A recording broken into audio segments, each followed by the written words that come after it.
All right, it is here. Baylor's football schedule has been released for 2023. The entire Big 12 football schedule has been released for next season. We'll break it all down right here on a live reaction episode. The Bears get their 12 games on Locked on Baylor.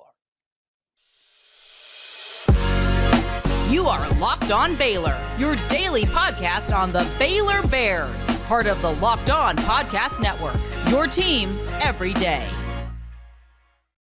Happy, Tuesday, everybody. Welcome to Locked on Baylor. Drake Toll from Sports Illustrated's Inside the Bears here with you, breaking down Baylor's 12-game schedule next season in football.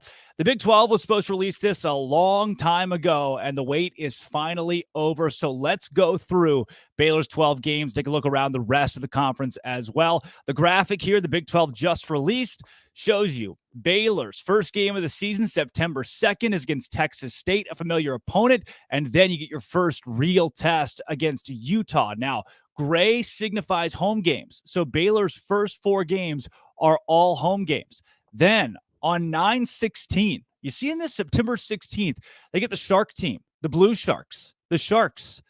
Who is that, you may be asking? And a lot of people are wondering that, myself as well. Who is that? What? Who are the Blue Sharks? We'll go to the Big 12 part first. The Blue Sharks are there, then Texas at home. So your first 4 games get 2 chip shots, Utah and Texas. Texas State, the Blue Shark team, Utah, Texas. Then on the road, the first road game of the season, September 30th in week 5, you go to UCF. What a challenge it's going to be to go to Orlando, take on UCF, the first new member of the Big 12 that Baylor will meet next season. That's going to be a huge, huge game. Also, it's Long Island. They're the Sharks, Long Island Sharks. UCF, and you come home against Texas Tech. Likely your homecoming spot there. Almost guaranteed your homecoming spot, that or Iowa State later down the road. A bye week, and then on the road in Cincinnati. Baylor goes to another new Big 12 opponent and takes on Cincinnati in Ohio. Then Iowa State comes to Waco, a place that they have struggled pretty much for all of eternity. Houston comes to Waco, a game that was supposed to be played in 2020 but was canceled due to COVID.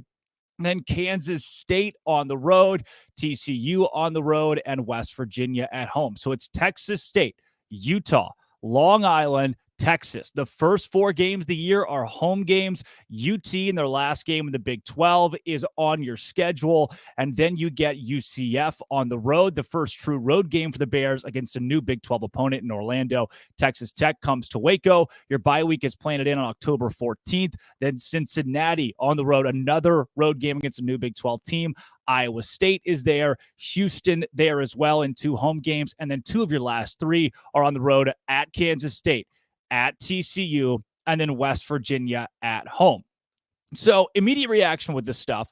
First and foremost, what I love about the schedule is you see a lot of the teams you played on the road last year are coming back to your house. And a lot of teams that you played at home last year, you're going on the road again. So that TCU game that was at home, you get to go back to them. That Kansas State game, you're going to Kansas State. So I like that the schedule's built that way. Iowa State comes to you. So the Big 12 is giving Baylor a bone there.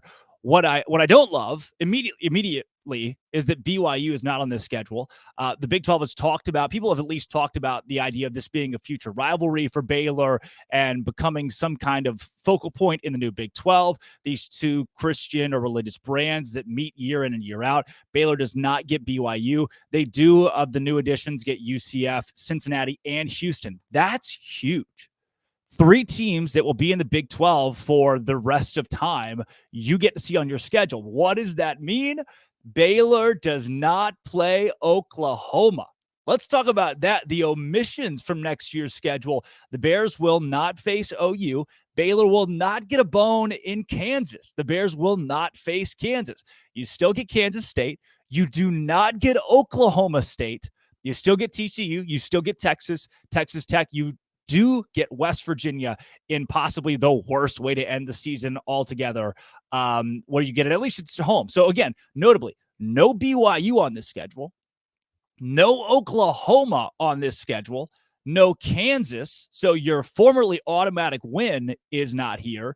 And you've got no Oklahoma State. That is nuts. Welcome to the new era of the Big 12. However, Texas, who is departing the conference, is still in there. So take another look at this. Here's the graphic.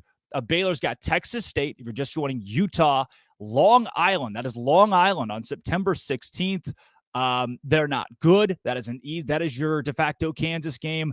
Then Texas at home. So 2 of your first 4 are very winnable in Texas State and Long Island. Utah is certainly going to be a challenge. Texas in Waco will be a challenge.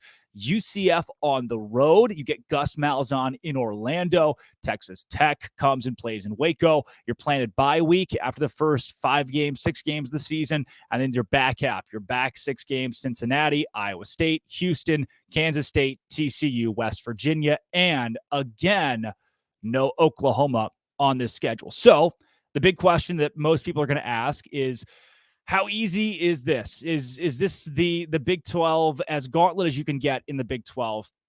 And look, here's in my opinion, I think next year Oklahoma State's not going to be a very good football team. So you could have gotten I would have considered it a pretty solid win. I don't think, based on what we saw last year from Oklahoma, they're going to be a great football team. That could change, obviously. So that probably could have been a pretty big win. You're missing Oklahoma State, Oklahoma. You're missing Kansas, which you've just dominated for the past well over a decade. And you're missing BYU. I think BYU would have been a tough game, but of the 4 teams that were left off Baylor's schedule, I could see all 4 of those teams struggling, not just in conference play, but overall in football next year. I don't like the fact that you don't. I mean, Kansas is an automatic win. Maybe they're good next year, but still, that has been the win that Baylor's gotten every single year, even in the worst years. Oklahoma State has fallen apart this offseason, and they're not on your schedule.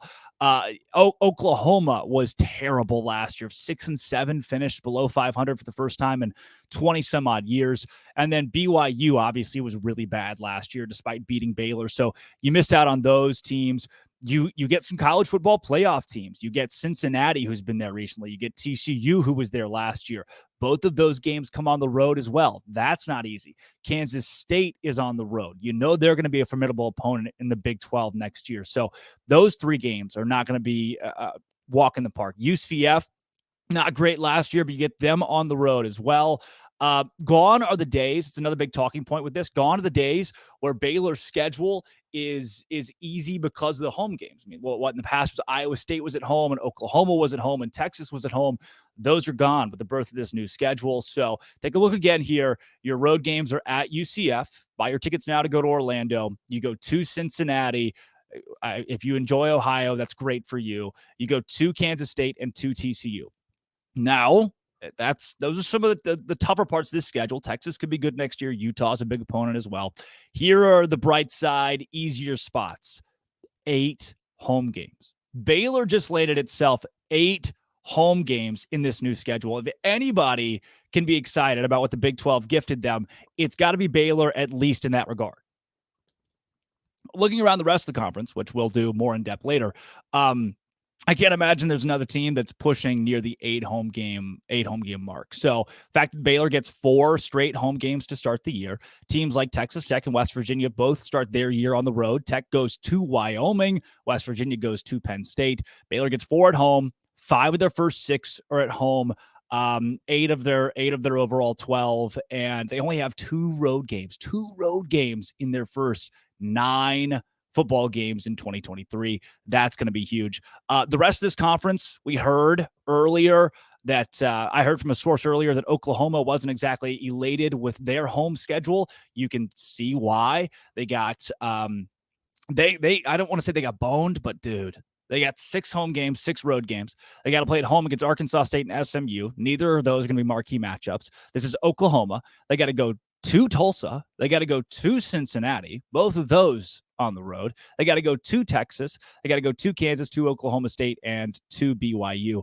OU's home games, talk about a snoozer. They get Iowa State, who was awful last year, SMU, Arkansas State. Neither of those are marquee matchups. UCF was bad last year. West Virginia sucked last year. The only really good home game that OU gets is TCU at the end of the year. So there's a schedule I'm looking at already that just sucks for so-and-so. It's probably Oklahoma. Some of the tougher schedules that you'll get out of this, I wouldn't say Baylor is on that mark as one of the toughest schedules in the Big 12. I would look at BYU and say you don't get a lot of easy games there. Tougher places to play in the Big 12. People know Morgantown and Stillwater, weird things happen. BYU's got to go to Fayetteville, Arkansas. They got to go to Lawrence, Kansas, which all of a sudden is a big game. They got to go to Fort Worth to play a team that was in the playoff last year. BYU goes to Texas, to West Virginia, and to Oklahoma State next year. If there's a schedule you don't want to have, it's probably BYU's next season. That's not great.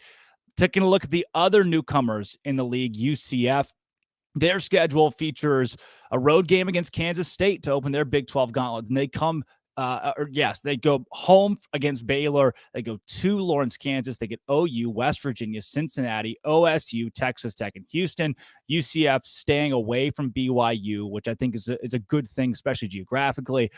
The way their schedule shakes out, they're going to meet OU in a road game. That's not easy. Welcome to the Big 12. Their first Big 12 game is on the road against Kansas State, the team who won the league last year. They got to face Baylor, who's an established member of the Big 12 as well. Welcome to the league. Cincinnati, their Big 12 gauntlet starts with a home game against OU. That's going to be big for them. It's not huge for OU, who doesn't get a lot of marquee home games. Going to be big for the Bearcats, though. And then Cincinnati goes to BYU. Really intriguing matchup there. Back home against Iowa State and Baylor. On the road, Stillwater, a tough place to play, even though I don't think OSU will be great at football next season. They play at home after that. That is Cincinnati plays at home against UCF. They go to Houston, to West Virginia, and then play at home against Kansas. And the last newcomer in the league, Houston, tough game against UTSA. And then welcome to the league, Cougars. You take on last year's college football playoff contender from the Big 12, TCU.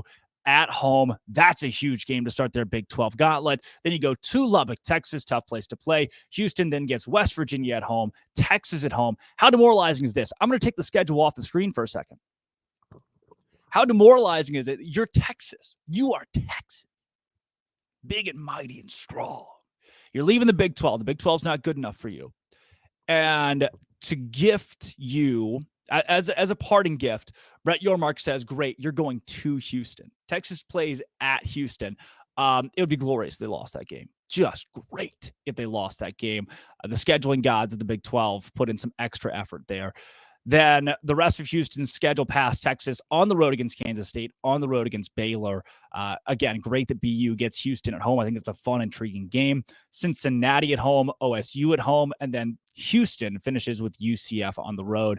Kind of a crappy way to end their season. But look, let's break down just Baylor's schedule overall and what the Bears have coming at them next season. But first, I'll tell you guys about FanDuel.com. Right now, FanDuel is the official betting sponsor of Locked On and Locked On Baylor. This year, it's the only app. It's the only app you need at your Super Bowl party. It's America's #1 sports book. I told you guys, if you were listening yesterday, that I stepped in dog poop. I got it all over my carpet. The opposite of stepping in dog poop is going to FanDuel. It is the complete 180 from stepping in dog poop. You also have a no-sweat first bet for Super Bowl 57. If you bet $3,000 on the Chiefs to win and they lose, you get $3,000 back in bonus bets or free play. So it's a free, no sweat first bet up to $3,000. That can be money line, point spread, who will score a touchdown, all of that stuff. FanDuel Sportsbook app is safe, it's secure, it's easy to use, and you can get paid instantly. Go to Locked On, FanDuel.com/Locked On to claim your no sweat first bet for Super Bowl 57. Don't miss a moment. Make every moment more with FanDuel, the official sports betting partner of the NFL. All right. Baylor schedule, Texas State, that is a win. Utah at home. Utah is really good at football usually, except for when they play in the first month of the year. Their September games are usually where they drop a couple. So I've got Baylor beating Utah and Waco. Long Island, it's going to be similar to the Albany game last year. Sucks that Baylor's got to play Long Island just because it's going to be a wasted game, but you rest after Utah. That's a win. Texas comes to Waco. First 4 games at home is huge.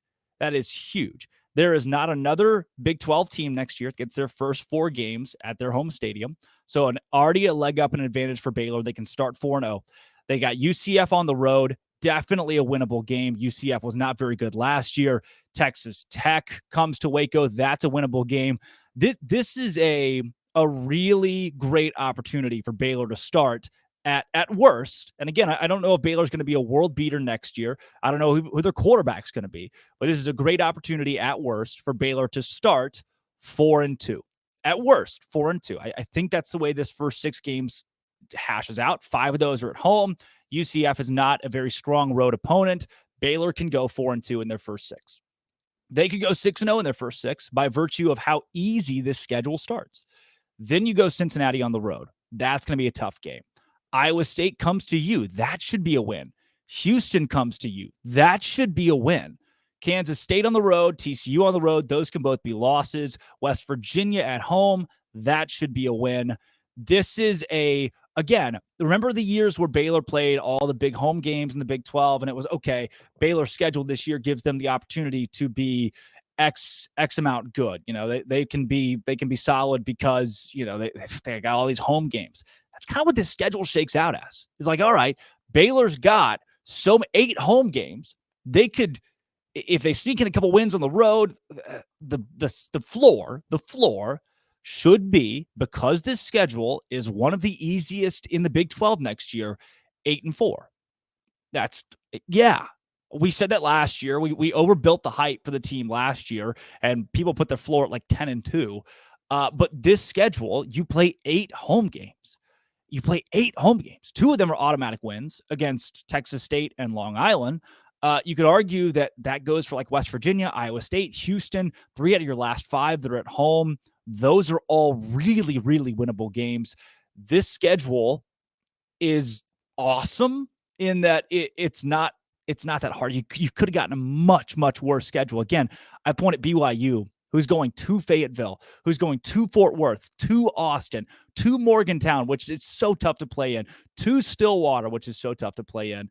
So that's why I think Baylor's schedule, by virtue of the way the schedule looks, Baylor's got a legitimate shot at going 8-2 just because you have so many home games and the opponents that you got really are, you got to dodge BYU.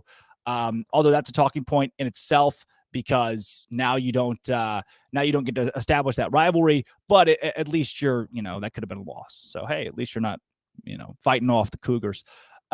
A question here from Mark Martinez. Will Baylor never play OU again? Mark, yes, that is 100% correct. Baylor will never play OU again unless it's in a bowl game or there's a big conference shakeup and Baylor jumps ship, or Oklahoma comes back to the Big 12, which I never see happening. Avery Lane says he's excited to drive to Cincinnati, see the Bears play away. Got to go to Ohio. That's not great. Going to Ohio is not great. But Cincinnati, I'm sure you can find something to do there. Go watch the Reds play if they're still, that game's in October. So maybe if they're in the playoffs. No Oklahoma schools makes the schedule feel very weird. So no Oklahoma, no Oklahoma State, no BYU, and no Kansas. No Kansas makes it feel weird to me. There's your built-in, you win every year. It's what it has been, despite them being good now. So you lose that. That part sucks. But the rest of this, and Oses says a great strength of schedule, really not there. And that's good. That's a good thing. Like, go take not a cakewalk, but take this schedule, go 8-4 at the very least. Texas State's a win. Utah's a win. Long Island's a win. Texas is at home. They don't win a lot in Waco. That should be a win. UCF on the road. They weren't good last year. Texas Tech doesn't win in Waco, and Baylor owns them. You win that game, you're staring down the barrel of 5-1, 6-0 in your first 6. Use that momentum to go to Cincinnati, which is a tough game. But you get Iowa State and Houston to fall back on at home. You go to Kansas State and to TCU. Definitely the toughest stretch of the schedule. But unlike last season, where Baylor was facing these really good teams week in and week out, there are holes here. There's not the stretch of 4 games, a stretch of doom anywhere on this schedule for Baylor. And Osis says that'll hurt the playoff chances for sure. Your strength of schedule goes down, but I think the strength of the Big 12 overall could revive that for Baylor. If you get a marquee win against Texas, if you get a road win against Cincinnati, which will likely carry some weight. And then when Baylor, I think the best part about this whole deal, if Baylor is sitting at 1 loss or undefeated come November 11th against Kansas State and then TCU, you've got 2 shots at the end of your schedule to bolster your record. TCU last year played Texas in a game that was like, all right, if TCU loses this game, they're out of the playoff. They win against Texas, and their last game was against Iowa State. That's kind of what Baylor's got built right here. They played TCU and then West Virginia. If you beat TCU, proving you deserve a spot in the playoff or the Big 12 title, you get to come back and rest on the fact that West Virginia is coming to your house in the last game of the season. This is an easy schedule. Baylor got, I don't want to say lucky, but lucky. Like, they didn't do any lobbying for this schedule. They got it easy. The Long Island game doesn't help you, but every SEC team has the Citadel in week 11 or whatever it is. So you'll be fine there. Other schedules that stand out here. Oklahoma's, again, is something that I'm looking at because they just don't have a good home game until the last game of the year. They get Arkansas State, SMU, Iowa State, UCF, West Virginia. Why would anyone care about any of those? Their schedule is brutal. They've got 6 home games, 6 road games. Baylor got 8 home games this year. That is just massive. Oklahoma State, who is not on Baylor's schedule, just like Oklahoma, they've got to go to Arizona State, who's bad, to Iowa State, tough place to play, to Morgantown, tough place to play, to Orlando, and to Houston. Though I think their schedule overall, similar to Baylor's, is fairly favorable. They're going to avoid TCU, which I think could be big down the stretch. TCU could have a great season again next year. They've got Kansas State at home. That bodes well for them. Looking at TCU's schedule, they go to Houston to open Big 12 play. Welcome to the Big 12 to the Cougars. They get SMU at home, West Virginia at home, Iowa State on the road, BYU at home, Kansas State on the road, and their last 4, Texas Tech on the road on a Thursday night. That one's going to be wild. Then they get, after Texas Tech, UT and Baylor in Fort Worth, and they go to Oklahoma on that Friday before Thanksgiving. So that's a big stretch there, too, for TCU, very late. Those last 4 games could make or break their schedule. UT, who is leaving the Big 12, they go on the road against Alabama in their first 2 games. I'd much rather play Utah at home than Alabama on the road. They get Baylor in game 4 on the road.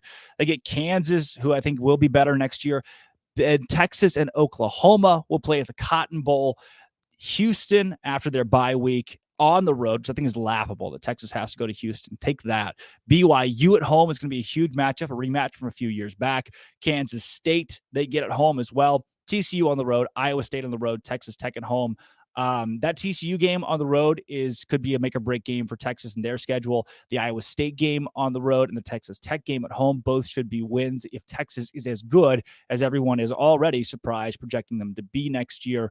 Again, I think Oklahoma probably has the hardest schedule. Looking at all of these, they've got a really tough road next year, and Baylor does not. Baylor's got maybe the easiest schedule with 8 home games, maybe the easiest schedule, all Saturday games. No Fridays, no Thursdays. That West Virginia Thanksgiving game is also on a Saturday. This bye week in week 7, you get 6 weeks of football, bye week, then 6 weeks of football. Your first game out of the bye week's on the road too, which I like. You get some rest before you go on the road. There are 4 straight home games to start the year. This is the ideal schedule if you're Baylor. If I had to craft something where I said, all right, make it pretty easy for Baylor, but not, wildly simple, giving the Bears 8 home games is huge. Strength of schedule is not going to be great, but your opportunity to go 9-3. You don't need strength of schedule when you're playing for a Capital One Bowl, when you're playing for Alamo Bowl, which I think Baylor should aspire to next year. What is the one in Orlando? The Cheez-It Bowl. So going 9-3 in this league, even if your strength of schedule is not great. If you set your sights in the playoffs, sure, you want the schedule to be a little bit stronger, but I don't know. You don't really have to. If that shouldn't be the yes, it's the goal, but if I don't see Baylor making the playoff next year, so bolster your schedule, win 9 games, win 10 games, go to a great bowl game, maybe even a New Year's 6, regardless of your strength of schedule, and it gives you a better opportunity to play for a Big 12 title. Baylor's Big 12 games: Texas, UCF, Texas Tech, Cincinnati, Iowa State, Houston, Kansas State, TCU, West Virginia. No BYU, no Oklahoma, no Oklahoma State, and no Kansas next year. That is Baylor's football schedule in 2023. Instant reaction from Locked On Baylor. And thank you all for those who interacted, commented, and were involved in this quick just schedule recap, looking at everything that Baylor has next season. Come back tomorrow. We'll have a small supplemental show to follow this up with a little bit more of a reaction or a recap of what the schedule looks like, and just breaking down the ins and outs of how Baylor got off easy. Baylor got off easy with this schedule. No Oklahoma State, no Kansas. You get to avoid BYU as well, so you don't start that budding rivalry, and you got 8 home games. That is huge. It doesn't get much easier in this new Big 12 than the schedule that Baylor was handed, despite road games against Cincinnati, Kansas State, and TCU. Those are very tough. But you've got home game against Texas. Iowa State at home is winnable. Houston at home, you should win. West Virginia at home, you should win. Long Island, Utah, Texas State, all those games coming at home. I think you win those. So sure, maybe the Bears go 8-4 next year, but this could be a 6-6 team that walks into 8-4 because this schedule is not that hard. All of that and more on Locked On Baylor tomorrow. Follow my stuff at Drake Cetol on Twitter, or at Locked On Baylor on Twitter as well. Listen to today's show that recaps last night's game against Texas in basketball. And thank you for making Locked On Baylor your first listen every single day. This has been, always will be, Locked On Baylor.